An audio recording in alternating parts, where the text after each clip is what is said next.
School பசங்க மாதிரி உட்காந்து பாலிடிக்ஸ் பண்ணிட்டு இருக்காங்க டிவிக்கு. ஏன்னா சினிமா ஷூட்டிங்ல இருந்து அரசியல் பண்ணுவாங்களா? ஏன்னா டிவிக்கு சினிமா ஷூட்டிங்ல உட்காந்து பாட்டு பாடிக்கிட்டு அரசியல் பண்ணிட்டு இருக்காரு விஜய். திரும்ப எனக்கு பேச தெரியுமல்ல, டிவிக்கேவும் பவுண்டரியை கிராஸ் பண்ணக்கூடாது. நானும் டிவிக்கேவும் மரியாதையா தான் பேசிட்டு இருக்கேன். அறிக்கை விடும்போது அறிக்கைக்கு ஒரு காரணம் இருக்கும். நான் என்ன விஜய் மாதிரி உட்கார்ந்து நடிகை உட்கார்ந்து டான்ஸ் ஆடிட்டு அங்கிருந்து அறிக்கை கொடுத்துட்டு இருக்கேனா? நான் களத்திலிருந்து போராடி கொண்டிருக்கின்றேன், களத்திலிருந்து பேசுறேன். இது என்ன ஒர்க் ஃப்ரம் ஹோம் பாலிடிக்ஸா விஜய்க்கு? என்ன ஒர்க் ஃப்ரம் ஹோம்? நாடகம் யாரு பண்றாங்க? யாரு விஜய்க்கு 50 வயசுல அரசியல் வரணும்னு தோணுச்சா? 30 வயசுல எங்க போனாரு? 50 வயசுல காலைல புத்தா எழுப்பிவிட்டு நடிகர் விஜய் அரசியலுக்கு வர சொன்னாரா? விஜய் யாரோட பி டீம்? நாடகம் யாரு பண்றாங்க? பிஜேபி பண்ணுதா விஜய் பண்றாரா?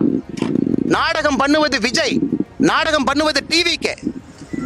திராவிட முன்னேற்ற கழகத்தினுடைய பி டீம் தான் விஜய்.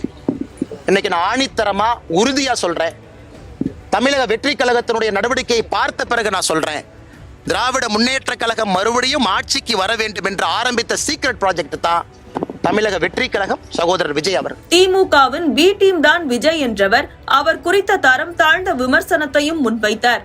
அவரது பேச்சு பல தரப்பினரிடையேயும் கண்டனத்தை பெற்ற நிலையில் தாவேகா சார்பிலும் பதிலடி வந்துள்ளது.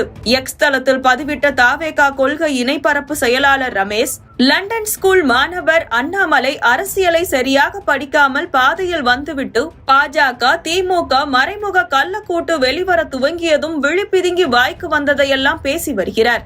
எங்கள் கழகத்தின் பொதுச் செயலாளர் வெளியிட்ட அறிக்கையில் கருத்து வேறுபாடு இருந்தால் ஒரு அரசியல் கட்சியின் மாநில தலைவராக பேசுகிறோம் என்ற அடிப்படை நாகரிகம் இல்லாமல் அரைவேக்காட்டுத்தனமாக கீழ்த்தரமாக பதில் பேசும் நீங்கள் முதலில் பள்ளி மாணவர்களுக்கு இருக்கும் அடிப்படை மரியாதை கொடுக்கும் பண்புகளையாவது கற்றுக்கொள்ள வேண்டும்.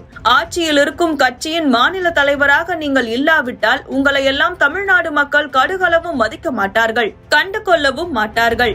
ஒன்றியத்தில் ஆட்சி அதிகாரத்தில் இருந்து கொண்டு தமிழ்நாட்டில் ஊழல் செய்தவர்கள் மீது நடவடிக்கை எடுக்க திராணி இல்லாமல் உள்ளே மறைமுக முதலாளியாக விளம்பர மாடல் திமுக அரசுக்கு திரைமறைவு ஆதரவு அளித்துக் கொண்டு வெளியே போராடுவதும் கைதாவதுமாக நாடகமாடுவதை எங்கள் தமிழக வெற்றி கழகம் தற்போது வெளிக்கொணரும் போது அச்சத்தில் ஊடக சந்திப்பில் அநாகரிகமாக இழிவாக பேசி வருகிறீர்கள். எத்தனை காலம் இதுபோல் பேசியும் சாட்டையால் அடித்துக் கொள்வதும் செருப்பின்றி நடப்பதுமெல்லாம் மக்களுக்கு செய்யும் தியாகம் போல சித்தரித்து நாடகம் ஆடினாலும் உங்கள் நாடகங்களை எல்லாம் 2026 தேர்தலில் மக்கள் முடித்து வைத்து முற்றுப்புள்ளி வைப்பார்கள். எண்ணங்களை எல்லாம் படிப்பின் மீது காட்டி சரியாக படிக்காமல் விட்டு வந்த அரசியல் படிப்பை மீண்டும் படித்து குறைந்தபட்ச அரசியல் நாகரிகத்துடன் பேச கற்றுக்கொண்ட பிறகு அரசியல் செய்ய வாருங்கள் என்று குறிப்பிட்டுள்ளார்.